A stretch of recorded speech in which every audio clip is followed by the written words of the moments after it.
नमस्कार धारा जीएस में मैं पुखराज गिरी एक बार फिर से आप सभी का स्वागत करता हूं। तो जैसा कि आप जानते हैं हॉस्टल वार्डन की वैकेंसी आ चुकी है। ठीक है, बहुत जल्द पेपर होने की भी संभावना है अब तो सारे बच्चे तैयारी में जुट गए हैं। अच्छा, हॉस्टल वार्डन के सिलेबस की बात करो तो सबसे महत्वपूर्ण जो सेक्शन है वो क्या है? कंप्यूटर। तो कंप्यूटर का एक वीडियो में लेकर आप सभी के सामने प्रस्तुत हूं। हाँ, मुझे पता है कि आप लोगों को शायद आश्चर्य हो रहा होगा, क्योंकि अभी तक आप लोगों ने मुझे सीजीजीएस पढ़ाते देखा है या बहुत लोगों ने मुझे सीजी का करंट अफेयर्स पढ़ाते हुए देखा है।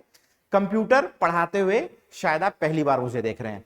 ठीक है, तो कंप्यूटर संबंधी सामान्य ज्ञान जो है ना, उसका ये सिलेबस है जिसको मैंने स्क्रीन पे आप सभी के लिए रखा है। आप चाहें तो इसका एक स्क्रीनशॉट ले सकते हैं। अब इस पूरे सिलेबस में एक टॉपिक है जिसके ऊपर मुझे लगा कि एक छोटा सा वीडियो बनाकर मैं आप सभी के सामने आऊं। वो टॉपिक है वर्ड प्रोसेसर। क्या है वो टॉपिक? Word processor. अच्छा, अब सबसे बेहतरीन वर्ड प्रोसेसर जो हम लोग जानते हैं वो क्या है? MS word. तो मैं ना आज एमएस वर्ड के कंपोनेंट्स और एमएस वर्ड जो है उसके कुछ बेसिक शॉर्टकट्स जिनमें से पेपर में से क्वेश्चन आता है उसको लेकर आप सभी के सामने क्या हूं? उपस्थित हूं। ठीक है, तो ध्यान रखेंगे, एमएस वर्ड के कंपोनेंट्स को हिंदी में क्या बोलोगे? एमएस वर्ड के अवयव। समझ में आया? और शॉर्टकट्स को तो ठीक है भाई, शॉर्टकट कोई दिक्कत की बात नहीं है।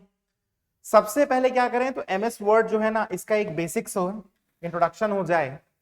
तो एमएस वर्ड एमएस ऑफिस नाम के पैकेज में आता है, और ये जो एमएस वर्ड है ये एक वर्ड प्रोसेसिंग सॉफ्टवेयर है।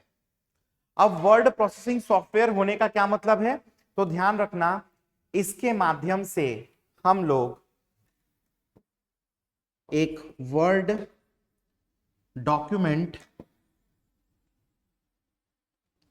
को क्रिएट कर सकते हैं, एडिट भी कर सकते हैं और सेव या सुरक्षित भी कर सकते हैं। समझ में आया?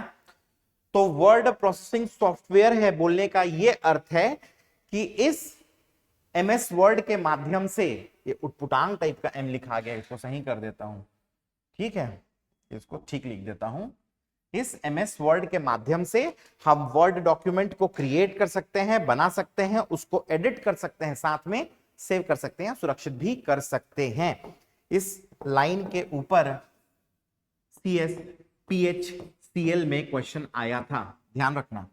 दूसरा, इसका उपयोग डॉक्यूमेंट बनाने के लिए किया जाता है, बता ही दिया हूं। कोई भी एमएस वर्ड में आप डॉक्यूमेंट बनाओगे तो सबसे पहले उसका डिफॉल्ट नाम क्या लिखा आता है?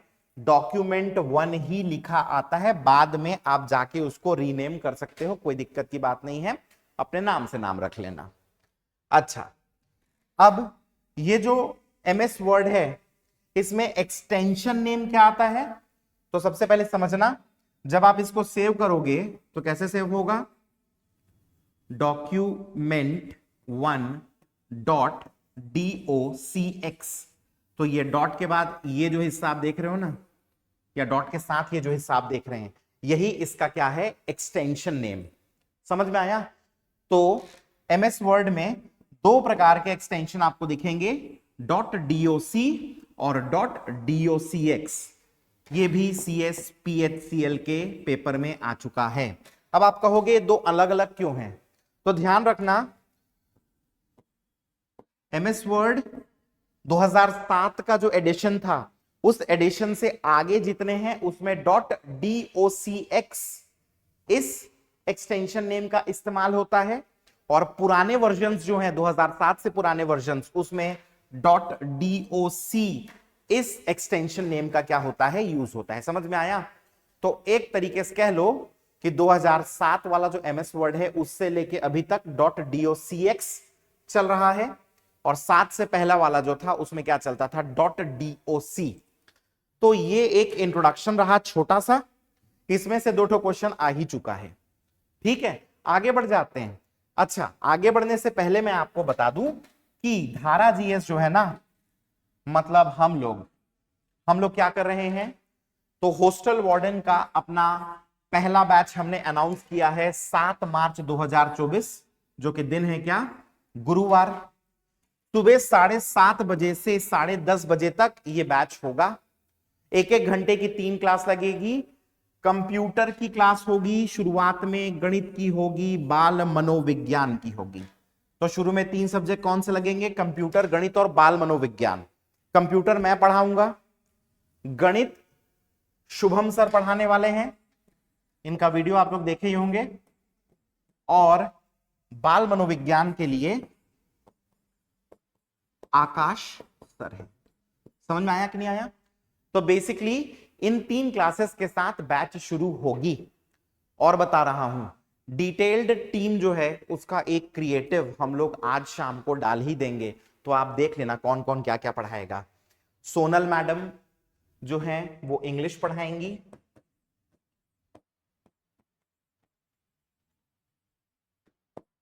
किरण मैडम ये पढ़ाएंगी हिंदी लैंग्वेज। तो 5 लोगों की टीम के साथ, एक मेहनती टीम और एक बड़ी टीम के साथ हम लोग क्या है, हॉस्टल वार्डन के बैच में उतर रहे हैं। तुम लोग 1 रुपए टेंशन मत लेना, सब काम बेहतरीन टाइप से हो जाएगा। आप अगर चाहो हॉस्टल वार्डन का कोर्स परचेस करना, आप सीधा हमारे ऐप में चले जाओ, स्टोर सेक्शन में जाकर परचेस कर लो। जिनको नहीं पता हमारा ऐप, तो धारा जीएस के नाम से एप्लीकेशन है, गूगल प्ले स्टोर में क्या कर लेना, डाउनलोड कर लेना।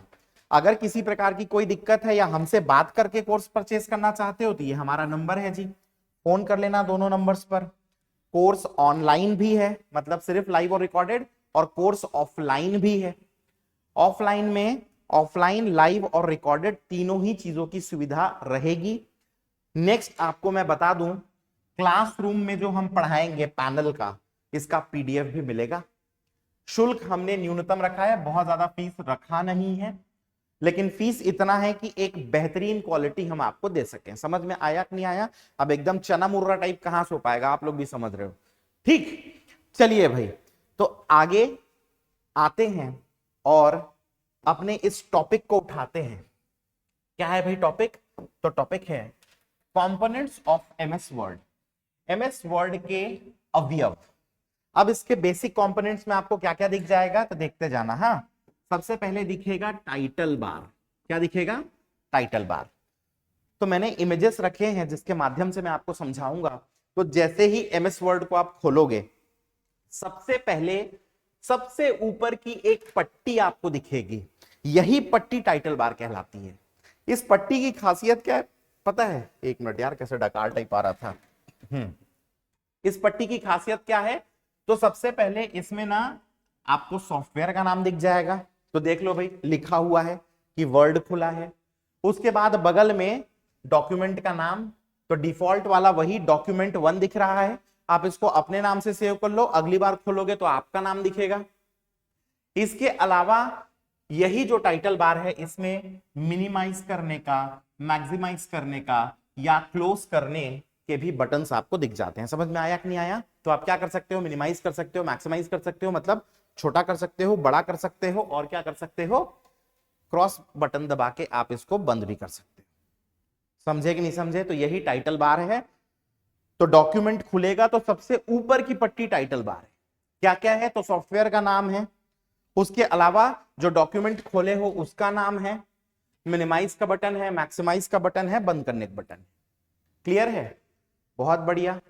अगला कंपोनेंट क्या होता है? तो अगला कंपोनेंट है मेन्यू बार। बहुत बढ़िया, इसको भी बताता हूं, देखना। तो जैसे ही आप ध्यान से देखेंगे, टाइटल बार के जस्ट नीचे आपको मेन्यू बार दिखता है। टाइटल बार जो है ना, उसके जस्ट नीचे क्या दिखता है? मेन्यू बार दिखता है। अब इस मेन्यू बार में बहुत सारे कमांड्स रहते हैं। समझ में आया? जिसके माध्यम से आप सॉफ्टवेयर को क्या करते हो? इंस्ट्रक्शन देते हो। समझे? तो कैसे कैसे टाइप के कमांड रहेंगे? आप चाहो तो होम बटन दबा दो, होम में आ जाओगे। कुछ इंसर्ट करना है, इंसर्ट दबा दो। समझ में आया? लेआउट चेंज करना है, लेआउट दबा दो, व्यू दबा दो, हेल्प दबा दो। मतलब मेन्यू बार एक ऐसी पट्टी होती है जो कि टाइटल बार के नीचे होती है, और उसमें अनेक प्रकार के कमांड्स होते हैं। उसमें क्या होते हैं? अनेक प्रकार के कमांड्स होते हैं, या ऐसा कह दो कि अनेक प्रकार के आदेश हैं कह लो, जिसके माध्यम से आप इस सॉफ्टवेयर को निर्देश दे रहे हो या उसको क्या कर रहे हो, इंस्ट्रक्शन दे रहे हो कि भाई मैं इंसर्ट दबाया हूं तो यहां से कुछ इंसर्ट करने का ऑप्शन दो, चाहे फोटो। समझे कि नहीं समझे? क्लियर है ये? अच्छा, नेक्स्ट देखेंगे तो ये रहा हमारा मेन्यू बार। तो टाइटल बार देख लिए, मेन्यू बार देख लिए, बहुत बढ़िया। अब आते हैं स्टैंडर्ड टूल बार। अब स्टैंडर्ड टूल बार को देखना। स्टैंडर्ड टूल बार जो है ना, इसको दिखाने के लिए एमएस वर्ड के पुराने वर्जन का एक फोटो मैंने लिया है। ये ना एक ऐसी पट्टी होती है, पहले स्टैंडर्ड टूल बार को मैं हाईलाइट कर देता हूं ताकि आप लोग को ध्यान रहे। ये एक ऐसी पट्टी होती है जिसके माध्यम से आप कोई नया डॉक्यूमेंट खोल सकते हो। ये देखो नया वाला बना है, ये तो फोल्डर खुला हुआ है, मतलब आप पुराना डॉक्यूमेंट खोल सकते हो। ये फ्लॉपी दिख रही है, मतलब इसके माध्यम से आप सेव कर सकते हो। ये प्रिंटर दिख रहा है, मतलब इसके माध्यम से प्रिंट कर सकते हो। तो जो स्टैंडर्ड टूल बार हुआ करता था ना, इसमें क्या करते थे पता है, छोटे छोटे ऐसे ही इमेजेस का यूज करते थे, जिसके माध्यम से आप क्या कर सकते थे, तो सॉफ्टवेयर को कमांड दे सकते थे। समझे कि नहीं समझे? मतलब आपको प्रिंट करना है, सीधा प्रिंटर दबाओ, ये जो फाइल है ये प्रिंट हो जाएगी। आपको सेव करना है, सीधा फ्लॉपी वाला जो इमेज है उसको दबाओगे, क्या हो जाएगा, सेव हो जाएगा। समझे कि नहीं समझे? तो ये जो अपना क्या है, स्टैंडर्ड टूल बार है, इसमें छोटे छोटे बहुत सारे कमांड्स होते हैं, लेकिन किस फॉर्म में, तो पिक्चर्स के फॉर्म में, फोटो फॉर्म में। आपको जो कमांड करना है या जैसा आदेश देना है उसको दबाओ और दे दो। समझे कि नहीं समझे?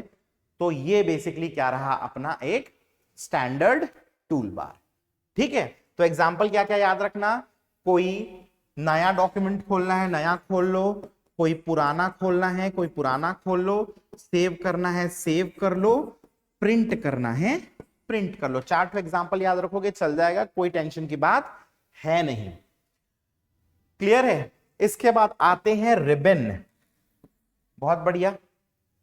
अब रिबन को अपन देखें ना तो ध्यान रखेंगे, ये जो अपना मेन्यू बार था, इस मेन्यू बार के जस्ट नीचे ये कमांड्स का मोटा सा जो आप पैनल देख रहे हो, यही रिबन कहलाता है। समझे?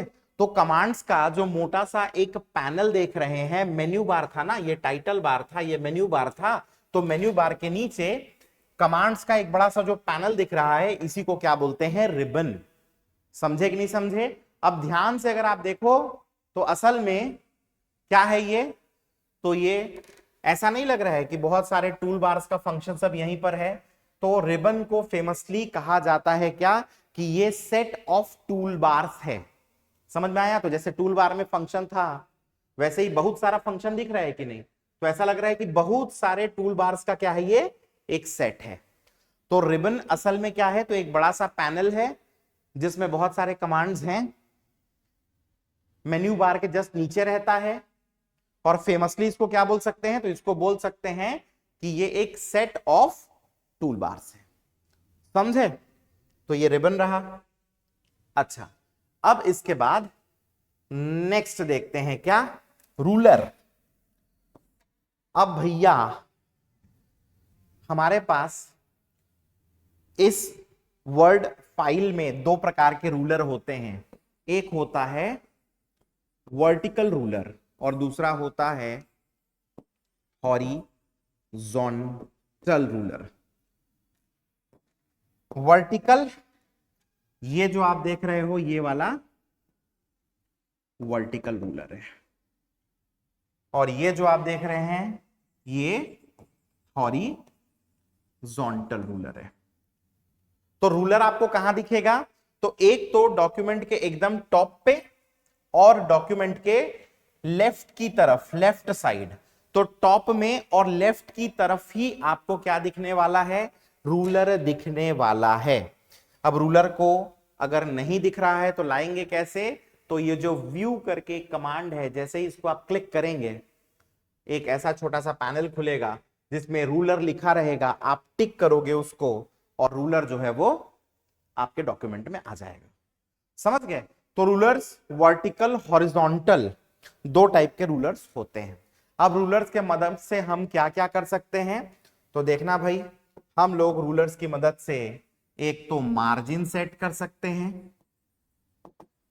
फिर हम इंडेंट ले सकते हैं, हम टैब कमांड दे सकते हैं।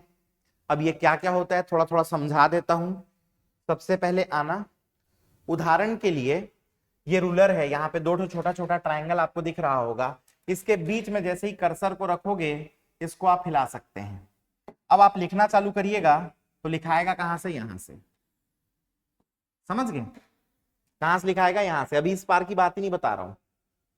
तो ये जो हिस्सा है जो बच गया यहां पर, ये क्या है आपका लेफ्ट की तरफ का मार्जिन। तो इस प्रकार से आपने क्या किया, रूलर की मदद से एक तरफ का मार्जिन दे दिया। वैसे राइट की तरफ का भी दे सकते हो। अच्छा, अब आपको लग रहा है एकदम ऊपर से लिखा गया यार, प्रिंट लूंगा तो कटा कटा आएगा, तो क्या करूं मैं? तो आप ऐसा भी कर सकते हो ना कि आपने लेफ्ट में तो क्या लिया, मार्जिन लिया, राइट में भी अगर आप ध्यान से देखो तो यहां पर भी मार्जिन सेट करने का ऑप्शन है और यहां पे सेट करके मार्जिन रखा हुआ है। तो अब क्या होगा, आप ना लिखोगे तो अब लिखाएगा यहां से एक्स वाई जेड ऐसे। तो आपने क्या किए, दोनों ट्राइंगल था इसको धर के खसका दिए, तो ये क्या हुआ आपका लेफ्ट की तरफ वाला मार्जिन बन गया, और इधर से आपने इसे ऊपर नीचे कर दिया तो क्या हो गया, ये आपका टॉप की तरफ से मार्जिन बन गया। तो अब लिखाएगा कहां से, तो जितना ये पेज है तो टॉप वाला छोड़ देगा और ये लेफ्ट वाला छोड़ देगा, तब यहां से लिखेंगे। तो इस प्रकार से रूलर की मदद से क्या किया जा सकता है, मार्जिन को सेट किया जा सकता है। अच्छा, अब एक एग्जांपल अपन मानते हैं कि चलो भाई हम लिख तो लेंगे, मार्जिन तो बना लेंगे, अब लेकिन हमको बहुत सारे मल्टीपल पैराग्राफ में लिखना है। तो ये एक पैराग्राफ हुआ, ये दूसरा पैराग्राफ हुआ। अब इसमें भी हम ये चाहते हैं कि हमारा जो पैराग्राफ है उसका पहला लाइन यहां से चालू हो।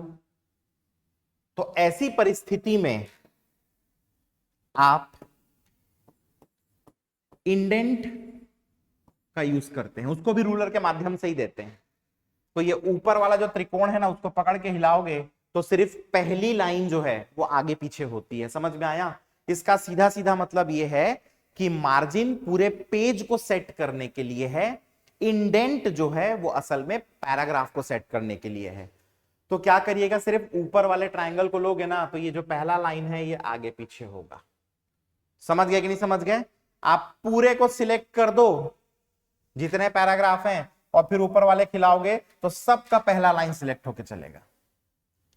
समझ गए? अच्छा, दोनों बीच में रखोगे और सबको सिलेक्ट कर दोगे, पूरा लाइन एक साथ हिलने लगेगा। वैसे व्यापम के लिए इतना काफी है, वैसे तो मैं इससे और ज्यादा डिटेल में जा सकता हूं इंडेंट में, लेकिन पहले लाइन तक याद रखना। तो एक एग्जाम्पल के लिए मैंने बता दिया, नहीं तो क्या होता है इंडेंट इंडेंट सब पढ़ते हैं, जानते नहीं है तो अस्कटा जाते हैं क्या इंडेंट है करके। इसके बाद इसके माध्यम से क्या किया जा सकता है, तो टैब भी दिया जा सकता है। आप ये क्वांटम देख रहे होगे, टैब दिख रहा होगा, ये लेफ्ट टैब है, ऐसे में राइट टैब होता है, ऐसा करोगे तो सेंटर टैब होता है। मान लीजिए आपने क्या किया, लेफ्ट टैब यहां पर सिलेक्ट कर दिया। अब आप कुछ लिखोगे तो यहां से लिखाएगा इतना, फिर अगली लाइन लिखोगे इतना सा, तो यहां फिर लिखोगे तो इतना, मतलब लेफ्ट की तरफ अलाइन कर देगा। अगर आप इसी को क्लिक करके राइट टैब कर दोगे तो लाइन कैसे लिखाएगी पता है? मान लो पहले आपने टैब यहां पर सिलेक्ट किया तो लाइन लिखाएगी ऐसे, फिर अगली लाइन लिखोगे तो यहीं से लिखाना चालू करेगी, ये देखो ऐसे। अगली लाइन लिखोगे तो यहां से लिखाना चालू ऐसे, फिर अगली लिखोगे तो ऐसे। जितना लिखो, बड़ा लिखोगे तो यहां तक चला जाएगा, लेकिन शुरुआत यहीं से। समझ में आया कि नहीं आया? मतलब टैब के माध्यम से आप अलाइनमेंट बदल सकते हो। तो मार्जिन से आपने पेज सेटअप किया, इंडेंट से आपने पैराग्राफ सेटअप किया, और टैब के माध्यम से आपने क्या किया, अलाइनमेंट बदल दिया। लेफ्ट की तरफ अलाइन कर सकते हो, राइट की तरफ अलाइन कर सकते हो। सेंटर में अलाइन कर दोगे ऐसे तो क्या होगा, बीच में से ऐसे लिखाएगा दोनों तरफ ऐसे। अब दोनों तरफ कैसे लिखा आएगा, टाइप करते रहोगे, जैसे लिखे वर्ड तो WORD ऐसा सेंट्रली अलाइंड रहेगा। पावर लिखोगे तो वर्ड थोड़ा इधर खिसक जाएगा, पावर इधर, फिर से सेंट्रली अलाइंड हो जाएगा ऐसे। ठीक है, चलिए, तो यहां तक हमने क्या कर लिया, तो रूलर को भी मेरे हिसाब से समझ लिया। अब क्या है जी अगला, तो अगला है वर्क एरिया। तो ध्यान रखना, कहां गया ये, तो वर्क एरिया क्या है, तो यह क्षेत्र जिसमें हम डॉक्यूमेंट बनाते हैं, लिखते हैं, काम करते हैं, कहलाता है वर्क एरिया। क्या कहलाता है, वर्क एरिया। लास्ट में है कर्सर, इसी को इंसर्शन पॉइंट भी बोलते हैं। तो ध्यान रखना, जहां पर कर्सर होगा आप लिखोगे तो वहीं पे लिखा आएगा। ऐसा नहीं है कर्सर यहां पे और तुम यहां पे लिखा रहे हो, ना दादा, कर्सर या इंसर्शन पॉइंट यहां पर है, लिखोगे वहीं पे लिखा आएगा। ऐसा नहीं है कि इधर लिखा जाएगा। समझ गए कि नहीं समझ गए, तो आपको क्या करना है, ध्यान में रखना है। तो ये क्या थे पता है, ये थे बेसिक कंपोनेंट्स या अवयव किसके, MS वर्ड के। अब हम लोगों को क्या है, कुछ शॉर्टकट्स देखने हैं, अंत में कुछ MCQs भी बताऊंगा। बेसिक शॉर्टकट, अब जैसे उदाहरण के लिए मान लो कि ये पूरा पूरा क्या है, MS वर्ड है, बहुत सारा चीज लिखा है। अब आपको सभी चीजों को एक साथ सिलेक्ट कर लेना है। आप क्या करो, Ctrl A दबा दो, सारा सिलेक्ट हो जाएगा। क्या हो जाएगा, सारा सारा सिलेक्ट। तो सब सिलेक्ट करना है तो क्या करो, Ctrl A दबा दो। क्लियर है। अब चीजें रैंडम लिखी हैं, सबको आप सेंटर में अलाइन करना चाहते हो, मध्य में, तो Ctrl E। समझ में आया, Ctrl E दबाए, सेंटर में आया। तो A दबाए तो सिलेक्ट हो गया सारा, E दबाए तो सेंटर में अलाइन हुआ। Ctrl I, तो इससे सभी अक्षर इटैलिक हो जाते हैं। आप लोग अगर कंप्यूटर में ध्यान दिए होंगे तो दो तरीके से लिखा रहता है, एक तो सादा सर्वदा ऐसे, और एक ठोक तो ऐसे एकदम झुक के, देखे हो कि नहीं देखे हो, ऐसा टाइप का एकदम टेढ़गा वाला। तो जो टेढ़गा वाला लिखा रहता है ना, उसी को बोलते हैं इटैलिक्स। समझे, छत्तीसगढ़िया देसी भाषा में। तो सादा लिखे हो, अब जैसे पूरा पूरा ये फाइल है या डॉक्यूमेंट है इतना बड़ा, इसमें सब कुछ लिखा है, Ctrl A दबाओ और Ctrl I दबाओ, सब सीधा है, सब इटैलिक्स में हो जाएगा। सब क्या हो जाएगा, इटैलिक्स में। समझे कि नहीं समझे। अच्छा, अब इस डॉक्यूमेंट में आपको कोई हाइपर लिंक डालना है, किसी का लिंक डालना है, जिसको क्लिक करें तो उस वेबसाइट में पहुंच जाएं। तो आप कैसे इंसर्ट कर सकते हो, Ctrl K से। समझ में आया, किससे, Ctrl K दबाओगे तो हाइपर लिंक इंसर्ट करने का ऑप्शन आता है। इंडेंट करना है, मतलब वही पैराग्राफ सेटिंग वाली बात, तो Ctrl M से इंडेंट होता है, M से इंडेंट। तो क्या क्या बताया, सबको सिलेक्ट करना है Ctrl A, सेंटर में अलाइन Ctrl E, इटैलिक्स करना है I, Ctrl K करोगे तो हाइपर लिंक, लिंक का K तो Ctrl K, ऐसे याद रख लेना, लिंक का K तो Ctrl K, Ctrl E centre, दो बार E आ रहा है, E, ऐसे याद रखें, Ctrl I से इटैलिक्स। समझे कि नहीं समझे। Ctrl M करोगे तो इंडेंट हो जाएगा, वही पैराग्राफ वाला। नया डॉक्यूमेंट खोलना है, Ctrl N फॉर न्यू, नया, Ctrl N, नया डॉक्यूमेंट खुल जाएगा। Ctrl X कट करना है, Ctrl X, आपको पता होगा Ctrl C दबाओगे तो कॉपी होता है, Ctrl V दबाओगे तो पेस्ट होता है, पता है कि नहीं। फिर डॉक्यूमेंट को बंद करना है, Ctrl W दबाओगे, डॉक्यूमेंट क्या हो जाएगा, बंद हो जाएगा। अंडू करना है, कुछ गलती कर दी है, वापिस जाना है, तो क्या करो, Ctrl Z दबाओ, अंडू। गलती होगेगा, नहीं करना रीसेट, Ctrl Z।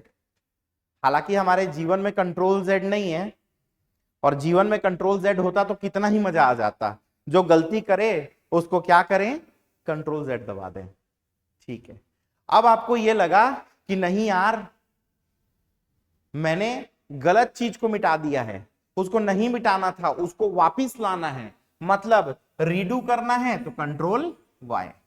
इसका सीधा सीधा क्या मतलब हुआ, इसका मतलब ये हुआ कि मैंने x लिखा, x के बाद z लिख दिया।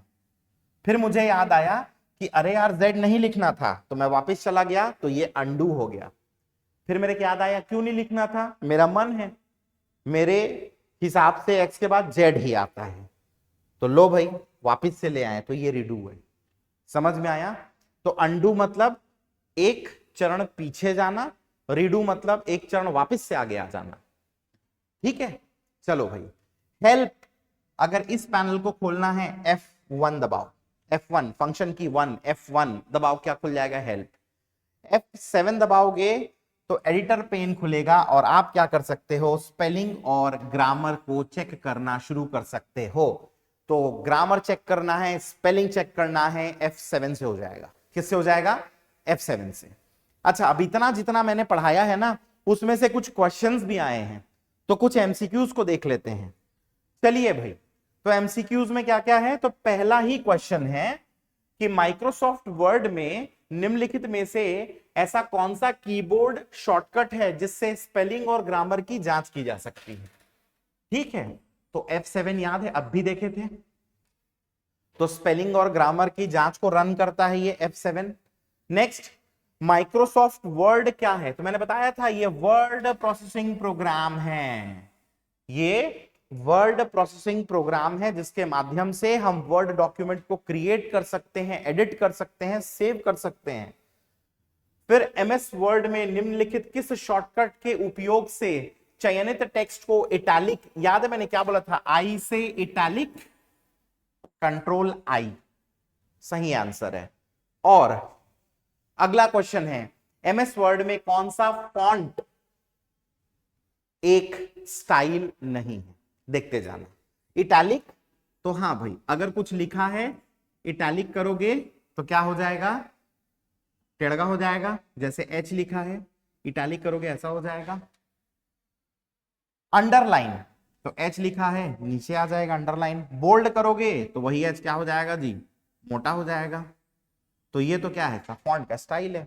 लेकिन जब सुपर स्क्रिप्ट की बात करोगे तो क्या हो जाता है पता है, सुपर स्क्रिप्ट में हम लोग घात में या ऐसे पावर में लिखने लगते हैं, तो ये कोई फॉन्ट का स्टाइल नहीं है।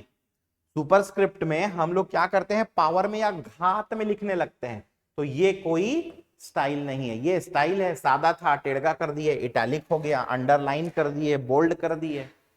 तो ये जितने क्वेश्चंस मैंने कराए ये एमएस वर्ड से किसी ना किसी व्यापम की परीक्षा में आए हुए क्वेश्चंस हैं।